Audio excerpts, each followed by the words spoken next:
You guys, I'm gonna start out with this engine stuff. Who read the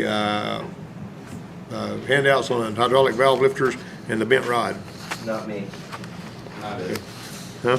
Not it. I'll say you did not do that. Now, how many of you guys did the survey on the computer? I did. You did that? You did it, you did it, you did it. So well, we probably got enough to go. We got a pretty good sample for that guy over there, although was hoping to get a couple more. We got to take it time. Anyway, let me go ahead and ask these questions here, and you still need to read the handouts. You know what I mean? Just if you think I'm spoon feeding you the answers and you're thinking, whoopee, I got this over there, you know, you need to be able to intelligently discuss this stuff. And so this is talking about these hydraulic valve lifters. And do you remember when hydraulic valve lifters were developed? 1973. Okay, so that would be 1930s, basically. And it's called an HLA. What does HLA stand for? Hydraulic assembly. Hydraulic lash adjuster. What's lash? When you're talking about lash, That's the amount of space in between. yeah, they're like even on gears and all that. And I really need to get back here for this drivetrain class and break that rear end down so you guys can see how all that comes together, because I got a lot to tell you about that. And so you can have hydraulic. Is it possible to have hydraulic lifters on an overhead cam engine? No. Yes. Most of them do have hydraulic lifters. On your Chrysler engines and these other overhead cam engines, kind of like the Crown Victorias and stuff like that, the hydraulic, you know, the rocker arm has got that roller on it and it's going underneath. That's And it's what I was thinking. but whenever you take it out, the little round part that's poking up, you pull that out and that's your lifter. And it's hydraulic lifter. It's got oil feeding it and it works kind of like this. I got a question for you, speaking of overhead cams and stuff. On a single overhead cam, what's the difference besides that there's two of them? We got more valves per cylinder if it's a dual overhead cam. If you got more valves per cylinder, it's going to breathe better typically. Now you guys know that the big valves are your intake valves and the small ones are your exhaust valves. Right? Always remember that. But if you got more valves, you're going to have more air. You got better breathing, yeah. I was watching this thing about how they make Bugatti Veyrons, and they're 64 valve, 16 cylinders, you know, and it was like, it only needs 4 camshafts due to excellent engineering. You know? Yeah. Well, I thought you needed a bigger hole What- for an what's- outlet coming in. what's needed to like convert a No. single to a dual? Like just Well, that you'd have to have different heads. different heads? That's Yeah. it? Well, and there's probably other stuff too. You got, you know, all your timing belt stuff's going to be different and all that. And that's not going to be the same on every engine. You know, some engines is going to require more than others depending on what the engine is. But that's a sort of an interchange guide thing. I get emails all the time from people that say, what exactly do I have to do to change my, you know, V6 whatever to a V8? That's you know what I'm saying? Two more cylinders? Or yeah, well, no. What I basically tell them, if you're just dead set to do that, and you know, like for instance, you have a let's say an F-150 that's got a straight 6 in it, and you want to put a 302 in it or 351 or something like that. What you need is a donor vehicle. You need a vehicle that's been in the salvage yard and that the engine compartment's undamaged on it. Maybe the back end's tore off of it or something. And you need all your brackets and all of the stuff you're going to have and all your wire harnesses and your engine controller and all that hogwash. You got to get it off of a donor vehicle and you got to transfer it onto the vehicle you're doing it on.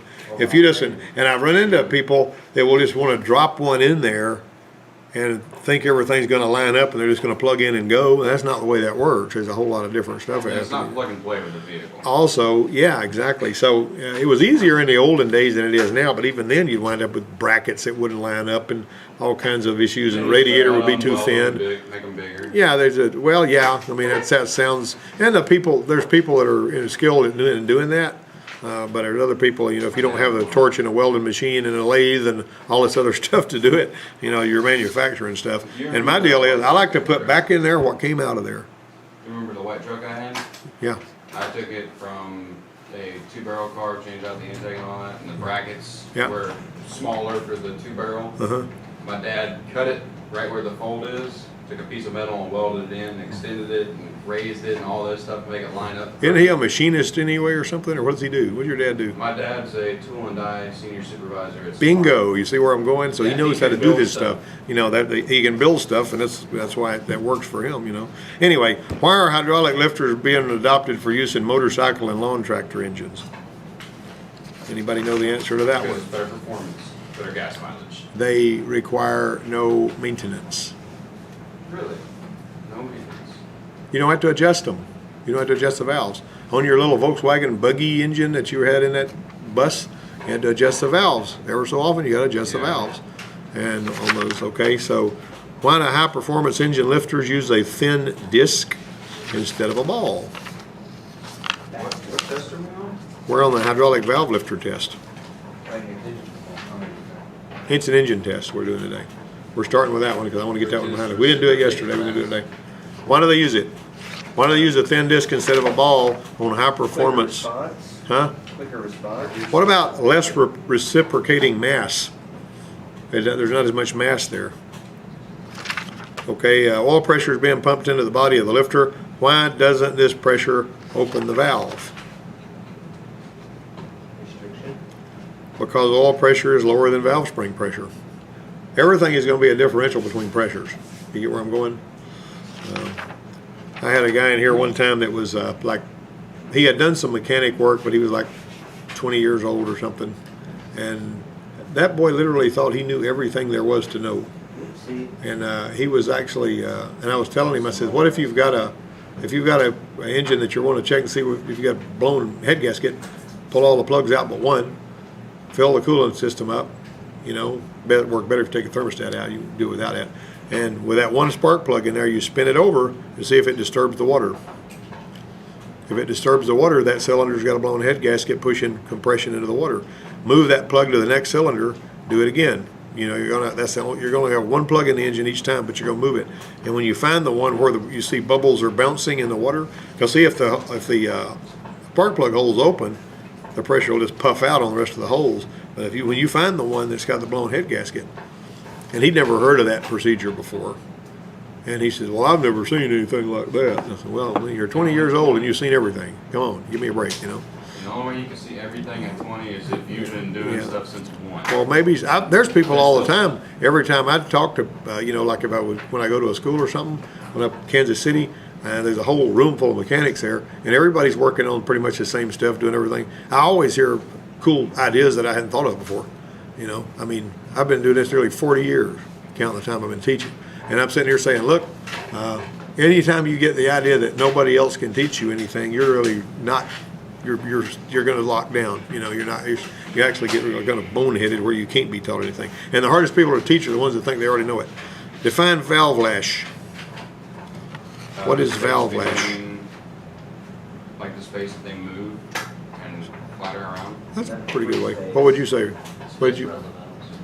That's basically going to be, valve lash is going to be the amount of looseness in the valve train. That's between the cam lobe that opens it all the way up through, if it's got a push rod, rocker arms, if however much looseness is in there, that's valve lash. Now you're going to adjust that if you've got adjustable valves, like on Honda cars, they love to do that, all at once. Some of these Hondas have still got adjustable valves all the way up until almost right now, if you look at it.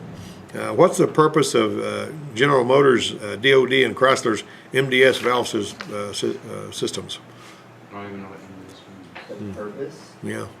to open valves. No, but those are basically going to take cylinders out that you're not needing. Like if you're cruising down there, if you're cruising down the interstate running 65 miles an hour, their notion is you don't need all your cylinders, right? You don't need them all. I mean, you can go from a 6 to a 4. That's right. He told me about a Ford that did that. Well, They now the shut up. Ford does it for a different reason. I mean, the ones I was telling you about, huh? The injectors. No, well, they do more than that. They've actually got a way of, they close all the valves. In other words, when they got an exhaust, in other words, they've had a combustion event, and the exhaust is ready to go get pushed out. Well, they stop opening the exhaust valves on the dead cylinders, and they let that exhaust stay trapped in there, and it acts like a spring, boing, boing, boing. It's just bouncing against closed valves, And so you'll have every other cylinder or whatever they've decided to do not firing. And now on the Fords, the Triton system, like if you see Triton on the side of that, what those do when the cylinder head temperature gets too high, it kills some of the cylinders and lets them just pump air. And then it'll swap and kill some other ones and let them pump air, and it keeps it from burning the engine up. Even if you lose all your coolant. And these Fords, and one of the Ford engineers was talking to Jimmy, the guy that I got over there at the Ford place, and he talks to him, and he was saying that they design these, Ford typically designs their engines to where they will absolutely destroy themselves getting you to where you want to go. Even if everything else has gone south and everything else has gone wrong, before they die, they're going to do everything they can to get you as far as you can go before they go down.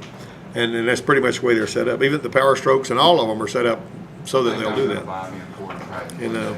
But I mean, if you've got an engine that protects itself to the point that it shuts down when it thinks it's going to hurt itself, and you're out there in the middle of nowhere, or you're in a bad part of town where there's a bunch of hoodlums, you know what I'm saying? That's not a good thing. Yeah. But anyway, fuel savings is the reason they do that. So here we got on number, Bessie May complains that her engine makes a clattering noise for about a minute right after she starts it on a cold winter day. She says it didn't do that until her brother Billy Bob changed the engine oil. The dipstick reads full. What might her problem be? Her first problem was that she had her brother Billy Bob change the oil and put the wrong viscosity oil in there. So when it's cold, the oil's thick and it doesn't get pumped up in the valve. Here is a word of caution. If you're changing the oil in a vehicle that's newer than about an 04 model, you need to be paying really close attention to what kind of oil that particular engine calls for. And you need to make sure that you put that in there. Now, like this Chrysler Crossfire that Mary Ann drives over here, it takes 9 quarts of full synthetic oil. 9? Yeah, but you got 10,000 mile oil changes intervals. It's a $100 oil change, but you don't have to get the oil change but every 10,000 miles. So you get to save up for $100 at least. Well, we're spending 25 or 30 every 3,000, so you're spending about the same amount of money. The long and short of it is, she brings that thing in here. It gets full synthetic, exactly what it calls for, just exactly down the line. It's not 0W30, is it? Not that one, but it's a 05 model, and I don't know what the newer ones run, but one way or another, it's the full Mobile One. It's what we put in that one because it tells you on there put full A lot synthetic. of the hybrids, they have to take that 020. Yeah, And Mobile One is like the only one I've seen that makes a good one. Yeah, and if you put the wrong oil in those hybrids, the fuel economy goes away too, and they know that right away. Okay, so when should the valves be adjusted on an engine with solid lifters? In other words, no, I'm not talking about the interval. I'm talking about, and incidentally, the higher viscosity takes longer to fill the oil gallery, and so the lifters are clattering, is what that other one was. But when the engine's cold and the lash is the greatest is when you're supposed to adjust the valves. That's basically, under what conditions is what that means, not how often. That was a badly worded question. What does When the engine's cold? When the engine's cold is when you're supposed to do those. What does the hollow lifter body contain on a hydraulic valve lifter? What are that parts? You remember? Space. Huh? Oil? No, it's got a plunger, a spring-loaded check valve, a main spring that keeps the plunger in contact with the push rod, and that's what's in there. It's got all that. Yeah, a plunger, a spring-loaded check valve, and a main spring. That's what's in there. Okay, now that's the little hydraulic valve lifter issue there. The little handout I gave you. It's a good idea to have that to read and pay attention to, because there's a little bit more to valve lifters than you think, And occasionally, when you build an engine, some of them won't pump up. Here, I'll tell you something else that happens with valve lifters too. They can actually get in a situation when the engine's been sitting there a while, like if you've been working on it and all that kind of thing, where the lifters can actually be pumped up because there's a lot of slack and whatever. There's some certain circumstances can happen that cause the lifters to have the valves open, and you can't get the car started because it doesn't have any compression. All right, we're gonna go to the drivetrain in a minute. Yeah, we're gonna do drivetrain in a minute. So, But what was 8 spring loaded? What I missed that. what do you remember? Anybody remember what that was? Remember? I was writing the other two. And I can't What's in remember. that? What's in there? What's in there? Anybody remember? Plunger spring and, Plunger, mainspring, spring Oh, loaded. yeah, check valve. Thank you. Get it in there. All right, let me look around here. I'm gonna keep going. We're gonna talk about this, this strange but true thing here. Yeah, so there we go. This, one of those vehicles that came in there that had wasn't running bad. It was a Mustang. 98 Mustang Cobra, V6, 4.6 liter, high mileage. Said the MIL was on, so Donnie pulled the codes and he got a PO302 code. And a PO302 code is basically saying you got a, it's not necessarily a misfire completely. It just means it's basically measuring RPM speed. How much RPM variation is there from cylinder to cylinder? It can do that because it's got that little 36 minus 1 tooth trigger wheel. And it knows where every cylinder is because of what? It's got the crank sensor, but what is it? It tells it which cylinder is where. Which stroke they're on. Huh? Cam sensor. The cam sensor and the crank sensor work together, so it'll know which cylinder is on what stroke at what time, right? And so it knows when the firing events are taking place. And it looks at these little, you know how you got these little waveforms? And it's basically sharp enough and quick enough to where it's measuring the time in nanoseconds between these peaks. And if you've got one cylinder that slows down a little bit over a certain threshold, more than a certain threshold, it may not be a dead misfire. It can actually be one that's just not quite, the crankshaft slows down just a little bit when this cylinder is supposed to be firing. That's what was going on here. You could not feel anything wrong with this car when you were driving it. It's an interesting article. Yeah, and I wrote it. But yeah, so here you're driving, and so what Donnie did to start with was he had a 40 to 50 RPM power loss on cylinder number 2 using the IDS, looking at it in our worldwide diagnostic system at the time. Okay, so a compression test, every cylinder except number 2 was reading nearly 200 pounds. Number 2 wouldn't puff it past 160. So it had the RPM drop on that cylinder, and it also had lower compression on that cylinder. And that's right, that's good too. That's the 5-minute I have stuff. one of those. Yay! Well, what's this, Sam? I'm gonna call you Sam. You call and ask a case of brake clean. He says, "Well, I got 2 cans." I'm going back to find out they were checking out the phone. All right, I got these belts over here, Got my Bobby. debit By the card way. with me today. All right, so let me look here. So one way or another, we found the bent rod. What I thought was funny was the cylinder leakage test didn't show any loss. It ain't going to, because the rings and the valves are fine. So the whole thing is just The piston was not coming up as high, so the compression ratio on that cylinder was lower because the rod had been so perfectly bent. And when you barred it through with the heads off, all the other cylinders would come up to a certain place, and that one would stop about a quarter of an inch lower.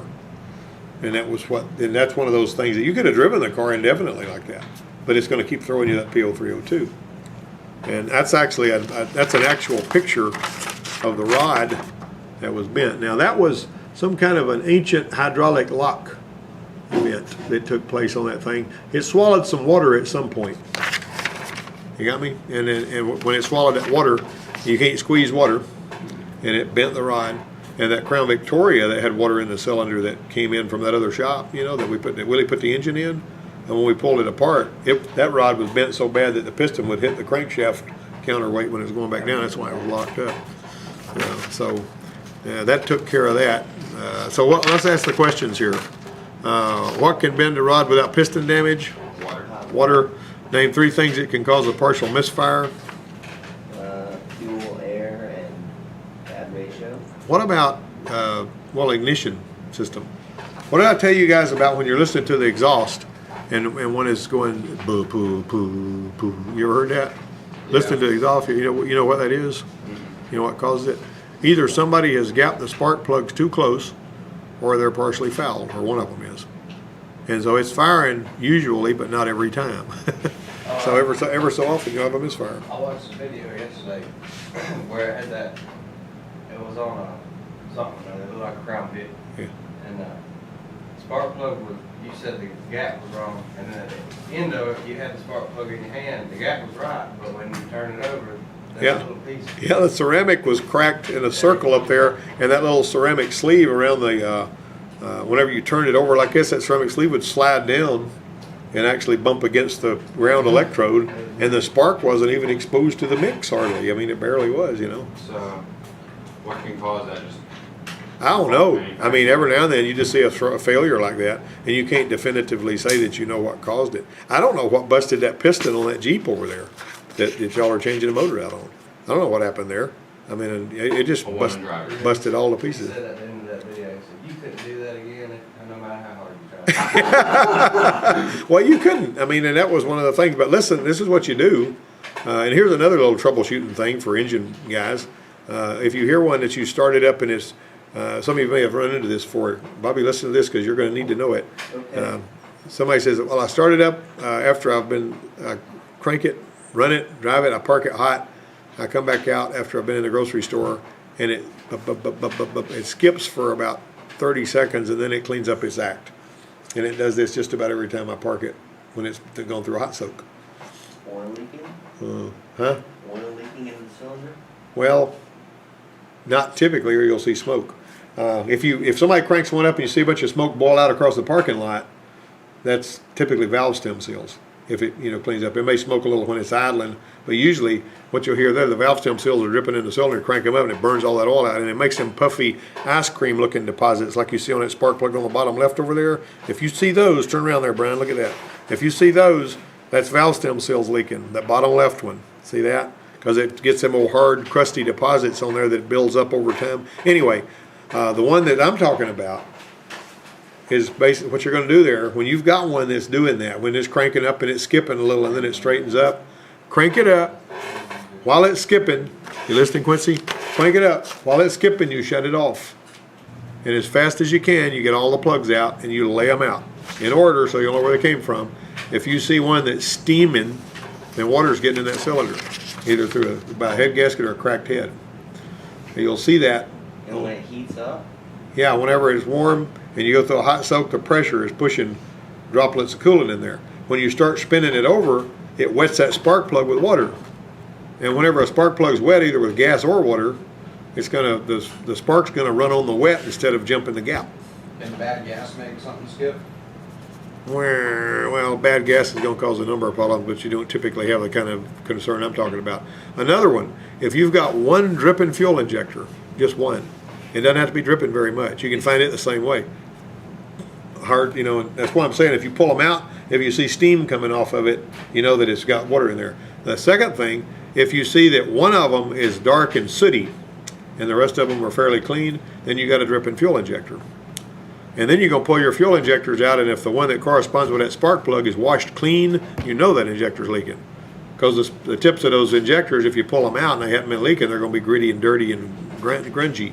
But if it's nice and clean, it's had some gas washing it off. Got that? So that's a troubleshooting procedure that we used to go through. Ford had some issues with V6 engines in some of their Tauruses at 3.8 and Windstars and all, and we had to check the compression on them, which is they were just doing that to satisfy the feds. You're not going to find a head gasket leak by checking compression unless it's blown between two cylinders, and then you'll have low compression on two adjacent cylinders. You got me? All right. Anyway, I sort of got off on a rabbit trail there, but that was good information. Now then, we're going to dive into the We didn't do 4 and 5. 4 and 5 what? Oh, you're 4 and 5, excuse me. Why would changing the window of piston travel change compression? If it's not coming up as high, it's not going to squeeze the air as much. That's not hard to figure out. And how does the head of a piston look if it's been ingesting a lot of water or coolant? Is it gonna be chalky? Huh? Is it gonna be chalky? No. If there's a lot of water going in there, it will look so clean, it'll look like a brand new piston. If you see one that looks like a brand spanking new piston, Another dead giveaway, if you see one of these 4-cylinders, you suspect it's got a blown head gasket, let it sit there and do its worst, with it pushing the coolant, and then pull all your plugs out and look down in there with a pin latch, you'll see water on top of the cylinder, on top of the piston. All right.